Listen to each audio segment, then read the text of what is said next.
আজকে আর মাছের ঝোল বললাম না মাকে বললাম মা আজকে মাছ ভাজা খাবো। হ্যাঁ তো ভাত হয়েছে, ডাল হয়েছে, মাছ ভাজা হয়েছে, আর হচ্ছে পেঁয়াজ কলি দিয়ে মাছের তেল, নুন আর হলুদ দিয়ে মা মাখিয়ে রেখেছে।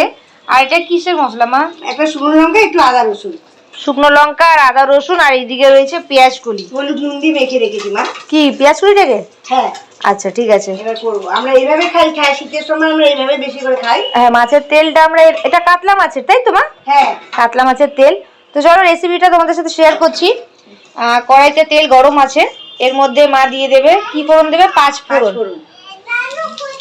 চুল কাটতে গেছে নানু। তেলটা কি সুন্দর এনেছে জামাই। তো দেখো ফোড়ন দিয়ে দিয়েছে মা, এবার তেলটাকে ভেজে নেবে।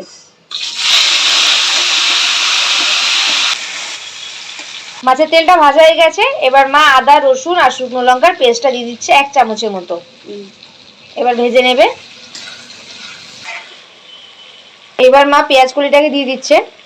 আর যেহেতু মাছের তেলেও নুন হলুদ ছিল আর পেঁয়াজ কলিতেও নুন হলুদ ছিল, তাই এক্সট্রা নুন হলুদ আর লাগছে না। ভালো করে ভেজে নেবে। সঙ্গে কড়াইশুঁটিও আছে কিন্তু। হ্যাঁ পেঁয়াজ কলি আর কড়াইশুঁটি। এটা ভাজতে ভাজতেই যখন একদম অল্প শুকিয়ে যাবে তখনই হয়ে যাবে, তাই তো মা? এক্সট্রা জল টল দেওয়ার কোনো দরকার নেই। ভাজতে ভাজতে শুকিয়ে যাবে।